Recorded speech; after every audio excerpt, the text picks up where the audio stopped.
Today we will discuss about extrinsic semiconductor. What is an extrinsic semiconductor? A semiconductor in impure form is called extrinsic semiconductor. The conductivity of an intrinsic semiconductor depends on its temperature, but at room temperature its conductivity is very low. To increase the conductivity of semiconductor, we make use of impurities. When a small amount of suitable impurity, say a few parts per million, it is generally called ppm. 1 ppm means 1 atom in 10 to the power 6 amount of pure atoms. That means 1 impurity in 10 to the power 6 pure atom. So when a small amount of suitable impurity of the order of ppm is added to the pure semiconductor, the conductivity of the semiconductor is increased many-fold or many times. You may say many-fold means many times. The deliberate addition of a desirable impurity is called doping. The impurity atoms are called dopants.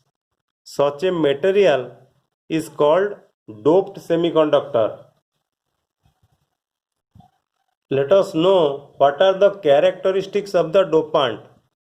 The dopant has to be such that it has not distorted the original pure semiconductor lattice.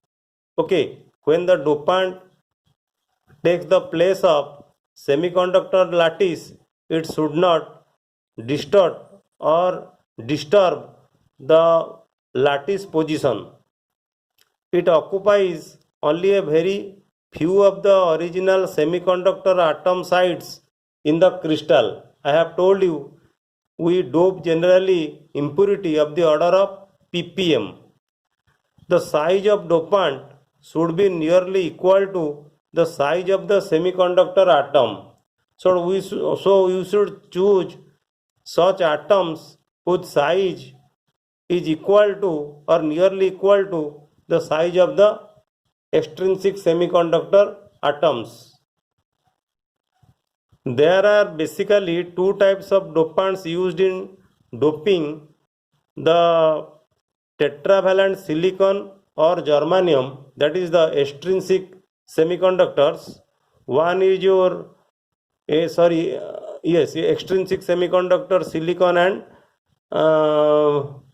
germanium. That is silicon and germanium are intrinsic. When the dopant are used, it becomes extrinsic. Okay, so there are two types of dopants basically used. One is your pentavalent having valency 5 and examples are arsenic, antimony and phosphorus. And the second type is the trivalent dopant having valency 3. Examples are indium, boron, aluminium.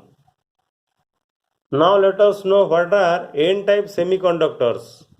Suppose you dope silicon or germanium with a pentavalent element. When a pentavalent element having valency 5 occupies the position of silicon or germanium, 4 of its electrons bond with the 4 silicon or germanium neighbors. The fifth remains very weakly bound to the pentavalent element. As a result, the ionization energy required to set this electron free is very small. You see in this picture, these are the silicon or germanium atoms and this is the pentavalent impurity. When this pentavalent impurity is added, it makes covalent bond with 4 germanium or silicon atoms. Okay, and the fifth electron in the outermost orbit of this impurity will remain unbonded. You see this electron, this is the fifth electron which is unbonded. So ionization energy for this electron is very low. That means at a very low ionization energy, this electron can make free. You see, we need only 0.01 electron volt for germanium when a pentavalent impurity is added. To remove the electron or to make free electron, only 0.01 electron volt is necessary for germanium and 0.05 electron volt is necessary for silicon.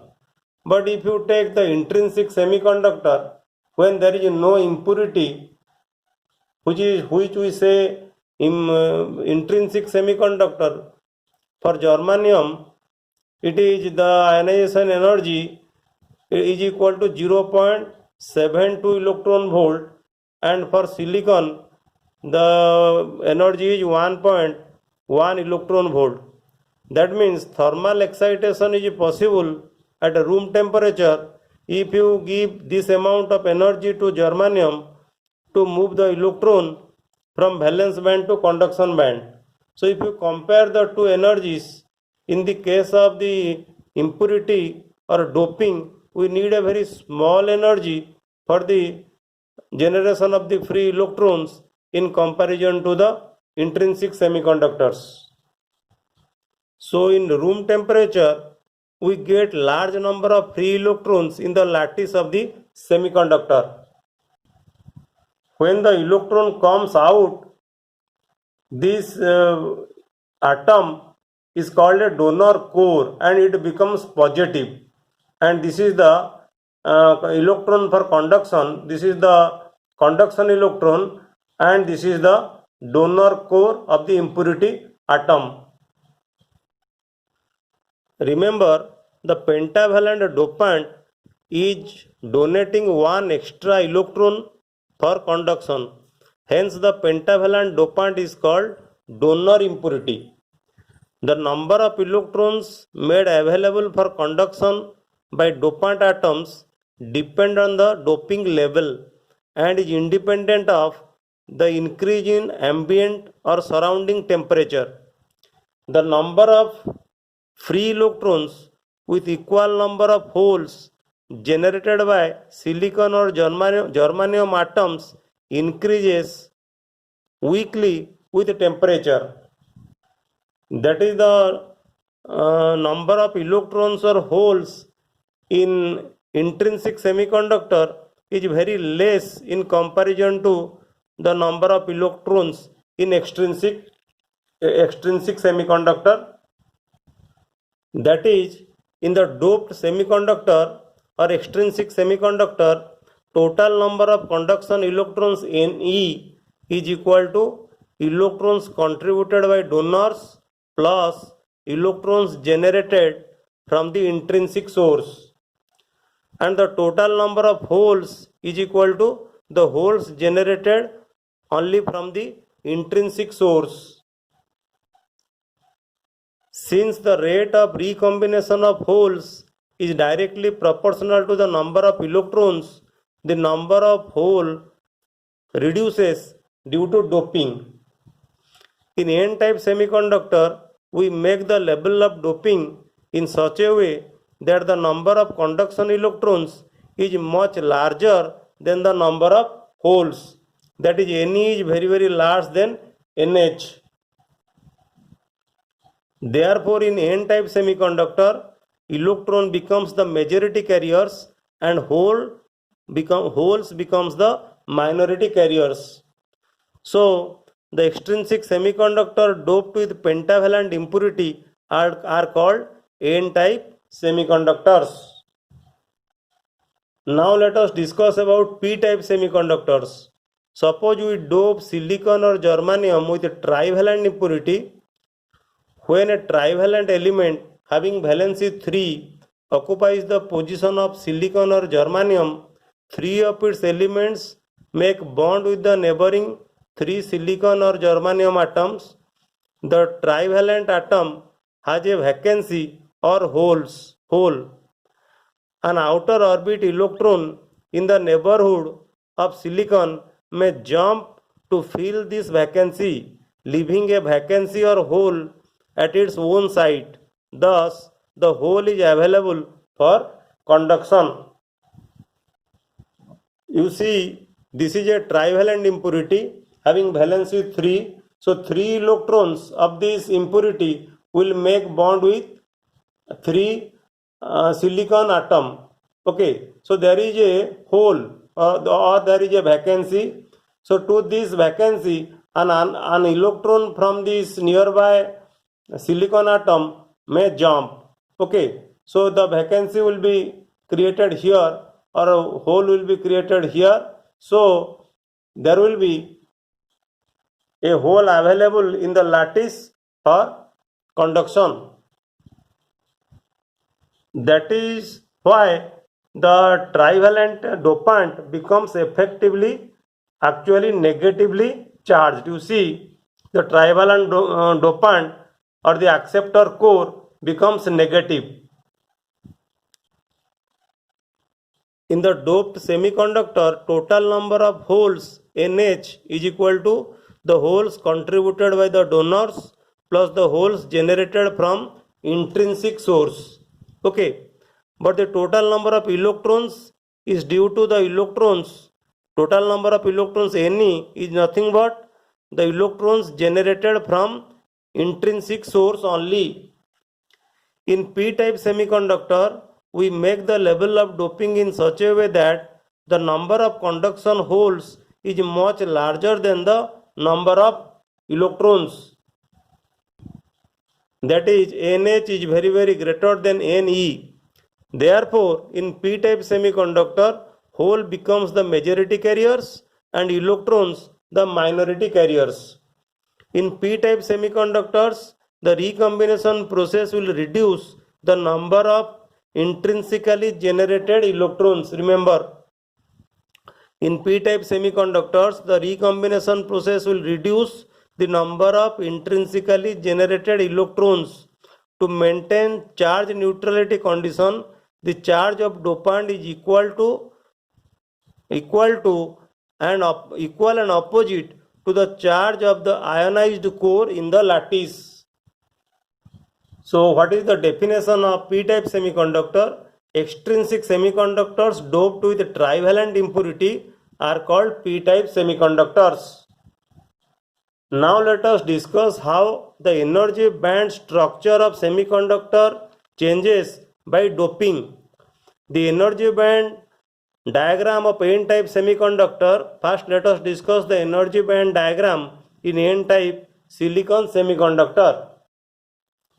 The donor energy level ED is slightly below the lowest energy level in the conduction band EC. You see, the donor energy level ED here is slightly less than or below the lowest energy level in the conduction band EC. Okay, electrons from the ED, that is donor energy level, move into the conduction band with very small supply of energy. That means the supply of energy is of the order of 0.01 electron volt. Okay, at room temperature, the conduction band, you see here at room temperature the electrons in the conduction band. So at room temperature the conduction band will have most electrons coming from this donor impurities. Okay, but a very few of the order of 10 to the power minus 12 from intrinsic source. You see, these are the electrons from the intrinsic source. So very few electrons comes from this valence band to conduction band. Most of the electron they move from this donor energy level to this conduction band. Then let us discuss about the energy band diagram or energy level diagram of p-type silicon semiconductor. The acceptor energy level in p-type semiconductor, there is acceptor energy level, and the acceptor energy level is slightly above the highest energy level in the valence band, that is EV. You see, this is the acceptor energy level, and which is above the valence band, and the energy gap is in between 0.01 to 0.01 electron volt. So with a very small supply of energy, that is of this order 0.01 to 0.05 electron volt, electrons from the level EV move into the EA. Okay, as a result of which there will be holes in this valence band, or the holes will sink down from EA to EV. At room temperature, the density of holes in the valence band is predominantly due to this impurity. This hole is basically due to this impurity, and the number of holes in the valence band due to the intrinsic source is very less. So you will have large number of holes due to the impurity, and very few number of holes due to the intrinsic source.